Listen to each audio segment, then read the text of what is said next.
arbolado público urbano. Entonces, ese concepto hay que tenerlo bien presente, que todo aquel árbol que está en la vereda de la ciudad, en las veredas, en los espacios públicos, son públicos, no son propiedad privada. Entonces, si bien el frentista de cada lugar lo tiene al frente de su casa, pero ese árbol no le pertenece, sino que le pertenece a todo el bioma que tiene la ciudad en su arbolado público, que va desde los que tenemos en la reserva Parque Francisco Tau hasta las plazas y todos los que están en la vereda. Entonces, ese arbolado tiene un carácter público y para poder intervenirlo por cualquier motivo hay que pedir autorización según las normas vigentes a la autoridad de aplicación, que en este caso es la Dirección de Bromatología y Saneamiento. Pero más allá de la cuestión legal, yo quiero apelar a la cuestión de la importancia que tiene el arbolado urbano en la ciudad y que no es únicamente una cuestión ornamental, sino que presta un servicio ecológico realmente muy importante. Las ciudades que más se valoran a nivel mundial son aquellas que tienen espacios verdes y arbolados sanos y prolíficos. Por eso, esta es una tarea de que se lleva adelante, por supuesto, del municipio como organismo de aplicación, pero a lo largo y a lo ancho de todos los vecinos tenemos que cuidar el arbolado urbano. Muchas veces lo hacemos diciendo, bueno, vamos a plantar árboles, pero también es sumamente importante cuidar lo que ya está, porque un árbol que hoy podemos ver en alguna ciudad que tiene un diámetro de tronco a lo mejor de 30, 40, 50 centímetros, tiene no menos de 10, 15 años para poder prosperar. Y si nosotros hacemos una intervención mala en una tarde, en un día, ese árbol se pierde y después necesitamos 30 años, 20 años para poder recuperarlo. Entonces, no es cuestión de meterle mano a los árboles así nomás, sino que tenemos que tener primero la autorización, ver si realmente es necesario y en caso de hacerlo lo tiene que hacer gente que sepa. Esto también es aplicable al árbol que tenemos cada uno, a lo mejor en un patio, en un jardín, también es aplicable, es decir, el servicio ambiental que nos presta esos árboles es sumamente importante, por eso hay que preservarlo y cuidarlo.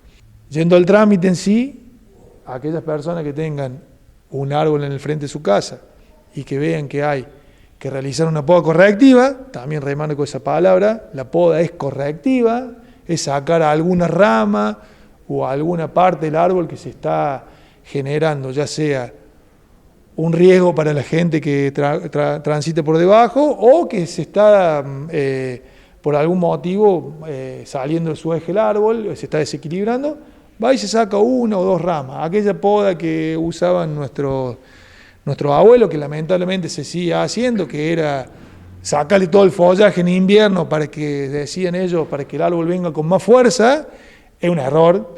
El árbol sufre, se daña y acorta su vida útil. Ya el árbol urbano está agredido de por sí por el simple hecho de estar en una ciudad, porque el árbol se inventó para estar en el campo, para estar en un espacio abierto, se inventó, yo uso esa palabra. Entonces, al estar en una ciudad, en un ambiente que no es su hábitat natural, por el sí ya está agredido, por el tránsito de los vehículos, por las edificaciones, por la polución. Entonces lleva un cuidado más exhaustivo. Es decir, un algarrobo que está en la reserva de Parque Tau, es una belleza, tiene un porte enorme, y si vemos un algarrobo que está en el patio de una casa, vamos a ver que a lo mejor le falta una parte, porque no creció, porque hay una casa para aquel lado, etcétera, etcétera. Los árboles son los que nos dan el oxígeno, es decir, purifican el aire, toman el dióxido de carbono, esto lo sabíamos de la primaria, y nos dan oxígeno. Pensemos si no tuviéramos los árboles y eso lo tuviéramos que hacer con un aparato mecánico, como se hace a lo mejor una terapia intensiva. ¿Cuánto dinero y cuánta energía tendríamos que poner en purificar el aire con un aparato artificial? Entonces es muy grande el aporte que nos da, por eso nosotros insistimos que hay que cuidarlo, que hay que intervenir lo menos que se pueda, y si se interviene porque no queda otra, hacerlo de manera correcta para preservarlo. Hay algunos sectores de la ciudad que están desprovistos. Uno es el microcentro de la ciudad, porque a lo largo de los años muchas frentistas lo han ido eliminando. Hay una ordenanza que exige que haya un árbol por frente, ¿no? No hay ningún árbol que prospere si no está con el cuidado de un ser humano, en una ciudad. En el campo vienen y crecen solos. Pero en una ciudad, si no hay una persona que le brinde asistencia, el árbol no prospera. Ernesto, para no llegar a ese momento no deseado de la extracción del árbol, hay que tener mucho cuidado sobre qué especie colocar en ciertos lugares. ¿También hay orientación por parte del municipio para esto? Claro, exactamente, la ordenanza así lo prevé, inclusive ahora el Consejo Liberante la está revisando. Hay una serie de especies, dependiendo del ancho de vereda, del tipo de árbol, que se planta según el lugar donde se quiere plantar el árbol, ¿no? Hay a lo mejor algunos árboles que se han plantado hace 30, 40, 50 años, que se plantaban con otros criterios, como son estos árboles que se sacaron en la calle Córdoba, que en aquel momento no me acuerdo cuál fue el motivo, pero muchas veces, a veces cuando las edificaciones avanzan, por ejemplo ahora nosotros tenemos todo el engavionado del río, bueno, ahí va a haber que saque ejemplares, pues no queda otra alternativa, porque hay un bien, digamos, mayor. Pero bueno, en líneas generales es esto, o sea, abrir los ojos a la preservación del arbolado urbano, porque lo que estamos preservando es el medio ambiente próspero de la ciudad.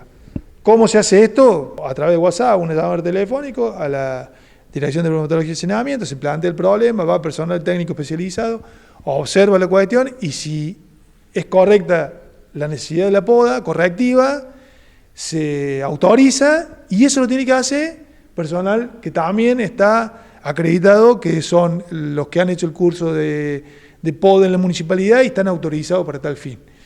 No puedo yo, que no hice el curso y que no sé cómo se poda y que no estoy acreditado, salir un domingo a la mañana y podar el árbol frente de mi casa, porque, en primer lugar, porque todo lo que dije antes. Y también me hago pasible de una sanción por esa cuestión. Y esta es la época también, ahora de mayo hasta fin de septiembre. El tema de su jardín, el criterio sería el mismo, hacerlo de manera consciente y de manera correcta, porque también presta ese árbol que está en el jardín, también presta un servicio. No obstante, como está en un espacio privado, nosotros ya ahí no tenemos intervención. Si necesitan un asesoramiento, con todo gusto se llegan a la municipalidad, nosotros vamos a la casa, nos dan autorización para entrar y prestamos ese servicio de decir, che, habría que hacerlo así, poderlo así. Bueno, pero a eso se poda de manera privada, ¿no? Esa sería la metodología. Nosotros en esta época estamos recogiendo el resto de poda, el sistema de bolseo sigue siendo igual, que sería el corte de pasto, la poda enredadera, digamos la poda chica, y cuando hay que podar un árbol, que se hace un volumen más grande, ahí sí hay que llamar al corralón, y nosotros vamos al lugar y levantamos esa poda. En algunos casos, cuando podamos, la chipeamos ahí en el mismo lugar, dejamos la leña para que los vecinos la utilicen, y llevamos el resto del chipeo, que también se usa para hacer compost y ese tipo de cuestiones. O llaman por teléfono y también nosotros estamos patrullando la ciudad y vemos, cuando vemos algún montículo, vamos y lo levantamos, ¿no? ¿Qué pasaría, por ejemplo, un vecino que quiere poner una palmera que no es de acá de la zona, por ejemplo? Si la quiere poner en su jardín, la puede poner, no hay ningún problema. Si la quiere poner en la vereda, está prohibido. Como dije antes, hay una serie de especies que están permitidas y otras que no. Y aquí revaloriza qué es lo que significa el arbolado autóctono ¿Por qué nosotros insistimos que tiene que estar el arbolado autóctono? Porque por una cuestión de naturaleza, de biodiversidad, acá el árbol ese prospera más fácilmente, lleva mucho menos cuidado y además la flora y la fauna, digamos los pájaros, los bichitos que andan, los prefieren antes que a los demás. Y además cuando vos pones un árbol exótico, como son seres vivos, se empiezan a reproducir y empiezan a ganar a veces espacio, como nos está pasando en la Rinconada, que está lleno de siempre verde, de higuerillas de papel, bueno, hay una serie de especies que han sido implantadas en otro momento y han ido invadiendo esos espacios que son autóctonos, y como siempre decimos, hay que preservar la biodiversidad. Y acá tenemos la tarea de preservar lo que es nuestra flora autóctona, que está en el arbolado, para decirlo, tala, algarrobo y espinillo como cabecera, y después hay un montón de especies más, pero bueno, esos son los que nosotros vamos.